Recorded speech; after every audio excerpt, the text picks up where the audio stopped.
Look up one of the most famous fragrance advertisements of the last several decades, a spot that ran for years across television and print, and count how many times it tells you the price. Count how many times it tells you where to buy it, or urges you to act before a sale ends, or compares itself favorably to a competing product. The number, in almost every case, is zero.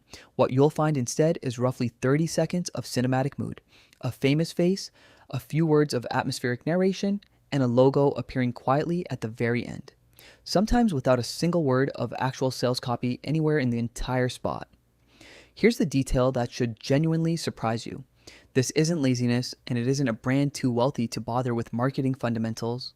It's a deliberate textbook execution of a set of principles taught in graduate business schools, specifically because researchers studying luxury marketing discovered something counterintuitive decades ago, that almost everything a normal advertisement is supposed to do actively damages a luxury brand if you do it the normal way. Once you understand the specific, well-documented logic behind that strange, silent 30 seconds of perfume and mood, you'll understand why the biggest luxury houses on earth often spend a smaller share of their revenue on traditional advertising than the company that makes your laundry detergent. I'm going to tell you why luxury brands seem to advertise so little and so strangely, and I promise you the real answer is one of the most well-documented, most deliberately counterintuitive strategies in all of marketing theory. Here's what's ahead. I'm going to walk you through the specific academic framework built by the marketing researcher Jean-Noël Kapferer that essentially inverted every rule of conventional advertising, specifically for luxury goods, and why breaking those inverted rules can genuinely damage a brand's value. We'll break down the strange dual audience strategy luxury advertising actually targets, a much larger group of people who will almost certainly never buy the product at all, and why their attention matters just as much as the tiny fraction of viewers who eventually will.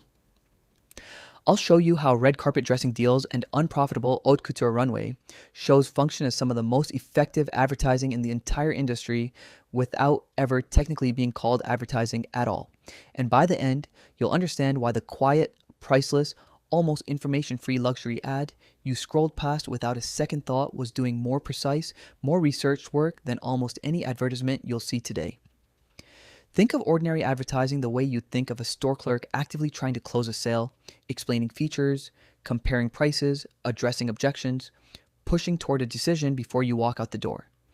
That's what advertising for most consumer products is built to do, because most consumer products compete in categories with genuine substitutes, where a customer comparing a bottle of laundry detergent against 3 others on the shelf can reasonably be persuaded in the space of a 30-second commercial to pick one specific brand based on a specific functional claim.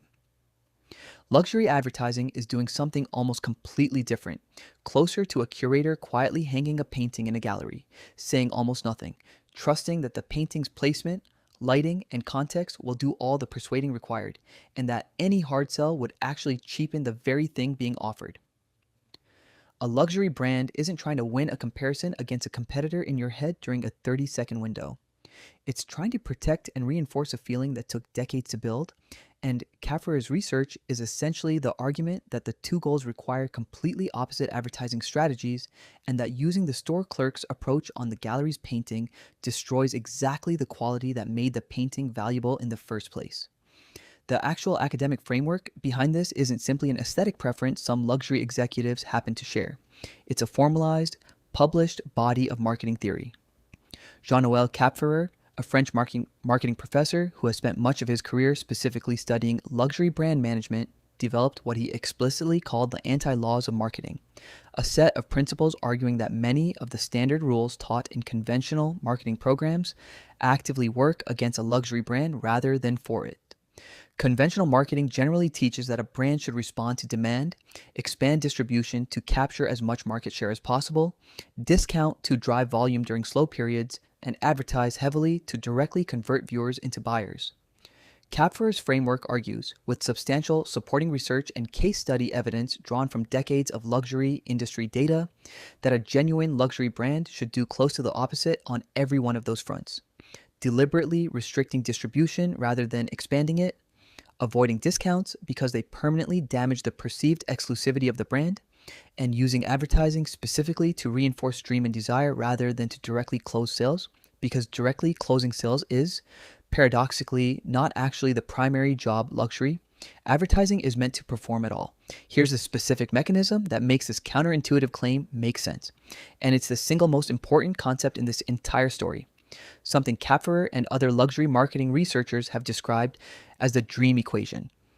Luxury advertising is not primarily targeting the small number of people who will actually purchase the product. It's targeting a vastly larger audience, sometimes described in industry research as encompassing the majority of everyone who will ever see the advertisement. An audience that will almost certainly never buy the item at all, and that audience's admiration, desire, and recognition of the brand is what actually creates the value the tiny purchasing segment is paying for. A wealthy customer buying a genuinely expensive handbag isn't purchasing leather and stitching alone. They're purchasing broad, widespread recognition, the fact that a meaningful percentage of people who will never own that bag would recognize it instantly and understand exactly what it signals. That recognition can only exist if the brand has been seen, admired, and desired by an audience far larger than its actual customer base, which means the advertisement's real job isn't converting the viewer in front of the television at all.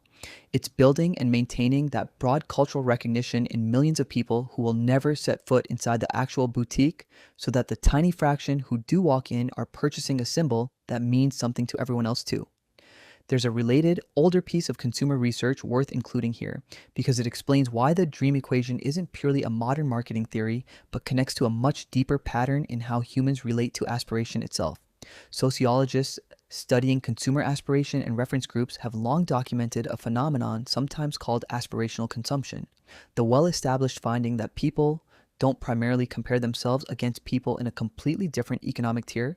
They compare themselves against a reference group just slightly above their own current position, close enough to feel plausible, far enough to still represent genuine aspiration. A luxury brand's mass audience advertising strategy works specifically because it positions the brand as exactly that just out of reach reference point for an enormous number of viewers simultaneously, near enough to imagine, distant enough to remain desirable. And that carefully calibrated distance is precisely what a 30-second mood-driven commercial, stripped of price and explicit sales pressure, is uniquely suited to create and sustain across millions of viewers who will never actually close that distance at all. Let me give you a specific number that makes this concrete. Marketing researchers studying luxury industry ad spend have consistently found that major luxury conglomerates spend a smaller percentage of their total revenue on traditional advertising than many mass-market consumer packaged goods companies. Brands selling categories like household cleaning products, personal care items, and beverages.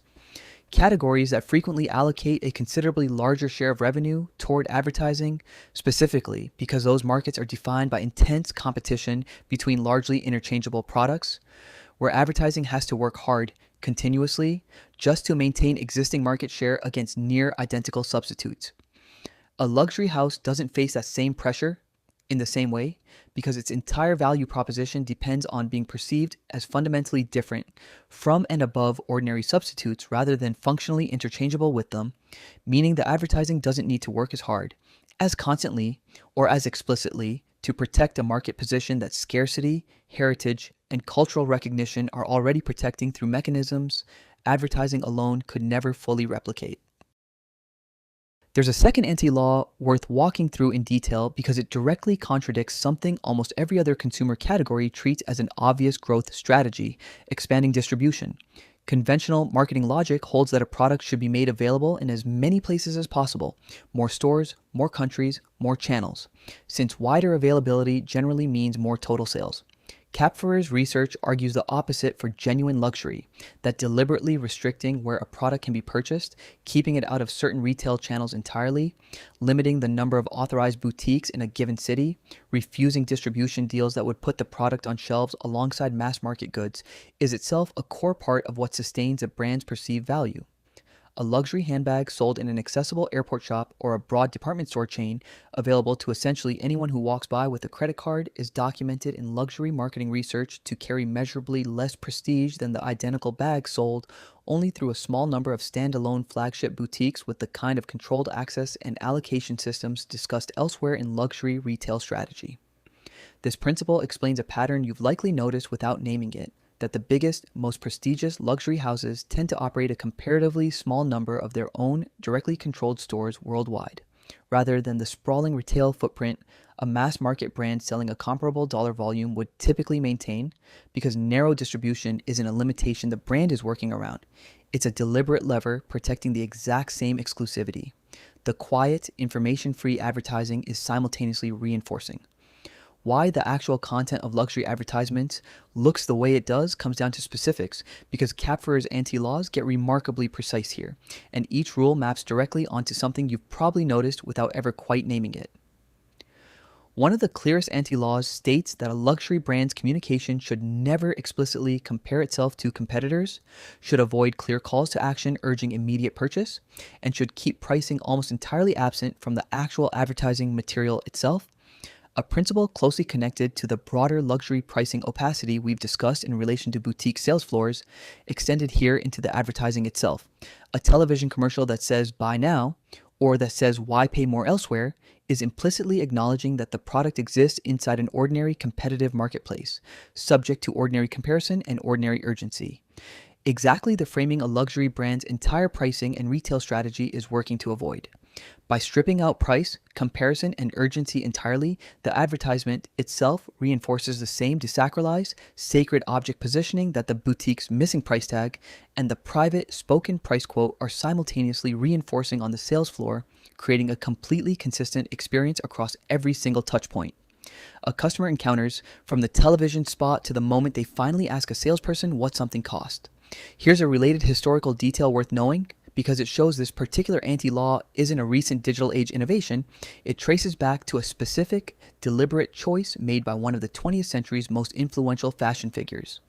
Coco Chanel, launching Chanel No. 5 in the 1920s, reportedly made the deliberate choice to keep the fragrance's advertising and packaging almost entirely free of decorative flourish, ornate typography, or explicit descriptive sales copy at a time when competing perfume advertising commonly relied on elaborate, flowery language extolling a scent's specific notes and qualities in exhaustive detail.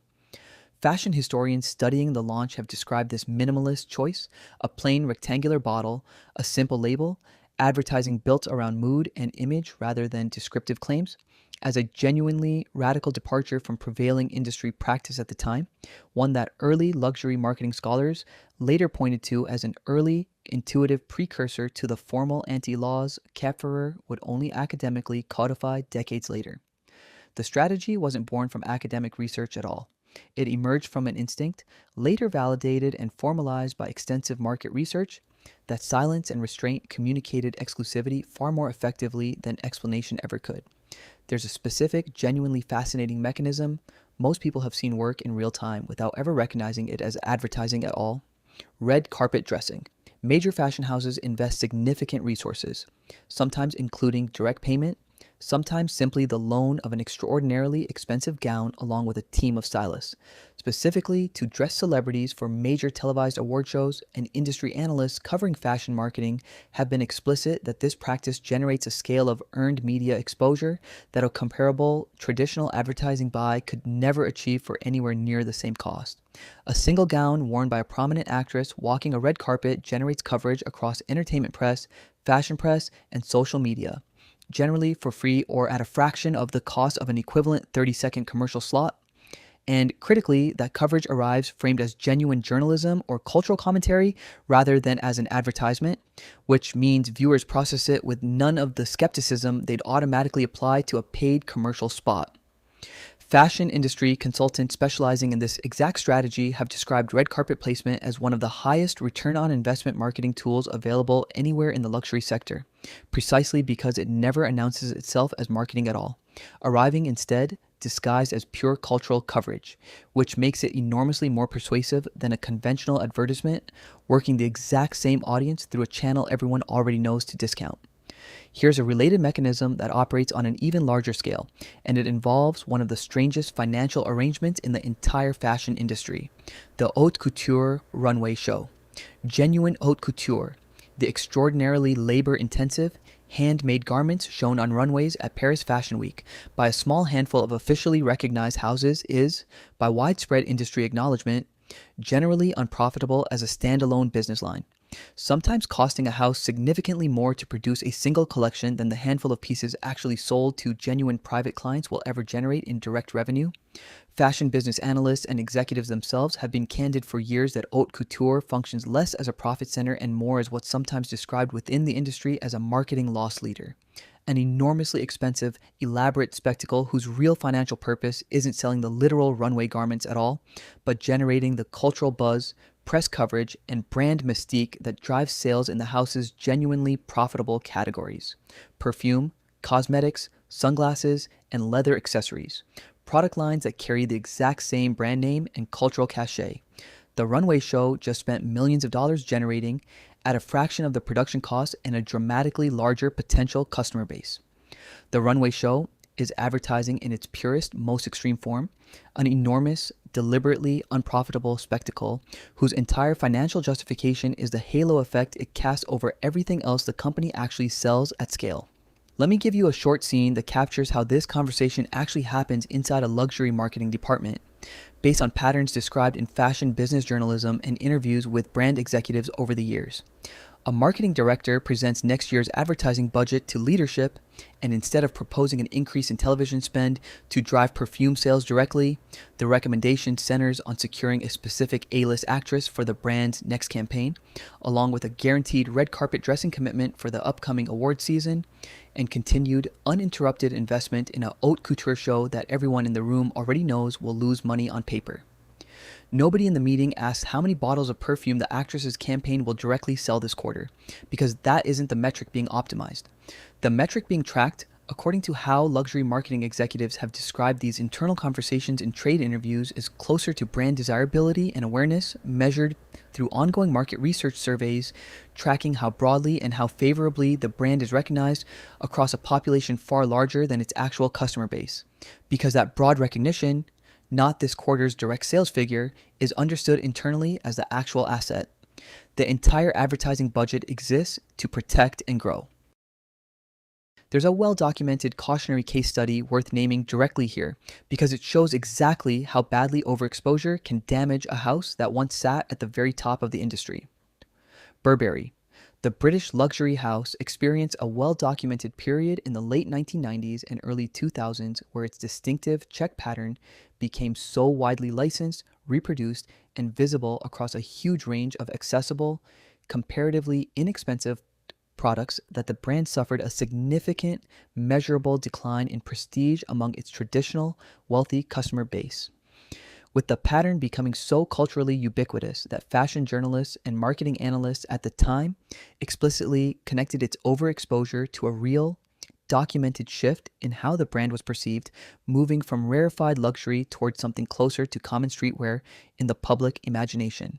Burberry's subsequent recovery, widely covered in fashion business press throughout the 2000s, involved a deliberate, aggressive pullback on licensing, tighter control over where and how the check pattern appeared, and a significant reinvestment in exactly the kind of restrained, image-driven advertising this entire story has been describing. Treating the earlier overexposure not as free marketing the brand should have welcomed, but as a genuine strategic mistake requiring years of deliberate correction to undo. Now, you might be thinking, surely there's some risk in spending so heavily on image and so little on direct sales conversion, and that's a fair question, because the strategy does carry a genuine, well-documented failure mode. Capfer's own research and subsequent luxury marketing scholarship has been explicit that overexposure represents one of the single greatest threats to a luxury brand's value, a phenomenon sometimes described in the industry as brand dilution, where a house that advertises too broadly, too frequently, or too aggressively risks becoming so visually ubiquitous that the exclusivity underlying its entire value proposition begins to erode. Several well-documented cases across the fashion industry over the decades involved once prestigious brands that expanded licensing and advertising too aggressively into mass market visibility, and subsequently saw measurable declines in how their products were perceived among their core wealthy customer base, who increasingly associated the brand with widespread, easily accessible visibility rather than genuine scarcity and prestige. This is precisely why the dual audience strategy discussed earlier has to be so carefully calibrated. The brand wants broad recognition and admiration from an audience that will never buy, but it cannot tip over into the kind of saturation that makes the brand feel common, a balance that requires deliberately rationing advertising exposure with the same discipline a company like Ferrari or Rolex applies to rationing physical production, treating advertising reach itself as a resource to be carefully managed rather than simply maximized. There are documented specific situations where the anti-laws bend, where a luxury brand actually needs to advertise more heavily than this careful model would normally suggest, and understanding when reveals even more about the underlying strategy. Newer luxury entrants, brands without decades of accumulated cultural recognition to draw on, frequently do need to advertise more conventionally and more heavily in their early years, specifically to build the baseline recognition that older, more established houses can now simply maintain rather than construct from scratch, which is part of why a newer luxury brand's advertising can look noticeably more conventional, more product-focused, and more frequent than a house with a century of accumulated brand equity behind it. Similarly, luxury brands entering entirely new geographic markets where their name carries little existing recognition have been documented investing far more heavily in conventional advertising during that specific expansion phase than their advertising ratio in already established markets would suggest, precisely because the dream equation requires a baseline level of cultural recognition to exist before it can start doing its quieter, more efficient long-term work, and that baseline sometimes genuinely does require old-fashioned, heavier advertising to establish in a market where it doesn't already exist. Here's the identity level insight worth understanding from all of this. A luxury advertisement's silence, its lack of price, its refusal to compare itself to anyone, its willingness to spend enormous sums on a runway show that loses money or a gown that generates no direct sale at all, isn't evidence of a company that doesn't need to try. It's evidence of a company executing an extremely specific, carefully researched strategy built on the understanding that the actual product being sold in a luxury advertisement was never really the perfume, the handbag, or the dress at all. It was always the dream, built collectively in the minds of millions of people who will never buy, sustained specifically because they never do. Since a dream owned by everyone and purchased by almost no one is precisely what makes owning the actual object mean something the moment someone finally does. So what do you actually do with this information, whether you're a consumer trying to understand what you're really responding to, or simply someone interested in how persuasion actually works at this level?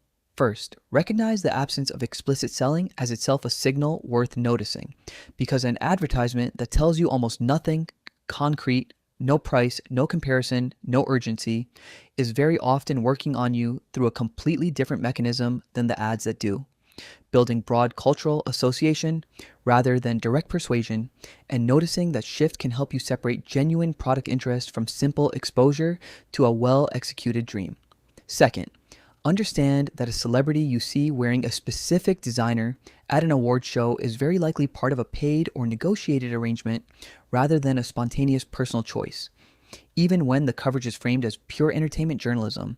And that distinction matters if you're forming purchase decisions based on what appears to be organic celebrity endorsement rather than a carefully engineered marketing placement. Third, if a brand's advertising consistently avoids any concrete claim about function, quality, or comparative value and instead relies entirely on mood, association, and desirability, that's worth factoring into your actual purchase evaluation separately from the emotional response the advertisement was specifically engineered to produce. Since the ad's real job was never to inform your decision, it was to make you want to belong to something, a very different goal from helping you evaluate whether the object itself is genuinely worth its price. Fourth, if you notice a brand you once associated with genuine exclusivity suddenly appearing everywhere, on every discount rack, in every collaboration, licensed onto every conceivable product category, treat that shift the way Burberry's own history suggests you should, as a real signal about where that brand may be heading in terms of long-term prestige, not simply as more convenient access to something you'd always wanted, since the same visibility that feels like a win for you as a shopper is very often the exact dynamic that quietly erodes the value of owning the thing in the first place. Here's the identity level point I want you to leave with one final time. Luxury brands don't advertise less because they're coasting on reputation with nothing left to prove. They advertise differently, following a deliberately researched, carefully inverted set of rules specifically because the thing they're actually selling, broad cultural recognition purchased by a tiny fraction of the people who admire it, would be destroyed by the very techniques that work for almost every other category of product on earth. The silence in that 30-second fragrance commercial wasn't empty space the marketing team forgot to fill. It was the entire strategy, executed with the same precision as everything else this industry does, and it's been working on audiences, including audiences who will never buy a single bottle, for the better part of a century. Here are your 3 takeaways. 1. Luxury advertising follows a deliberately inverted set of principles, formalized by researcher Jean-Noël Kapferer's anti-laws of marketing, avoiding price, comparison, and direct calls to action, specifically because those conventional techniques would undermine the exclusivity and desacralize mystique the entire brand depends on. 2. The real target audience for most luxury advertising is not the eventual buyer at all, but a far larger population who will never purchase the product, whose broad admiration and recognition is precisely what makes the eventual purchase meaningful to the small number of people who actually make it. Meaning, the advertisement's job is building a shared cultural dream rather than converting a single viewer into a sale. 3. Some of the most effective luxury marketing never appears as advertising at all, from unprofitable haute couture runway shows functioning as expensive brand halos to red carpet dressing deals generating earned media coverage far more persuasive than a comparable paid commercial. Both working specifically because audiences process them as culture rather than as sales pitches, which is exactly the disguise the entire strategy depends on. The next time you watch a luxury advertisement that tells you almost nothing at all, no price, no pitch, no reason given beyond a feeling, you'll know exactly what you're looking at. Not a brand too important to bother explaining itself. A brand executing one of the most carefully researched, most deliberately restrained marketing strategies in the history of commerce, betting, correctly, decade after decade, that the fewer words it uses, the more valuable the silence around the product becomes. If this changed the way you'll watch the next ad with nothing in it, you know what to do. I'll see you in the next one.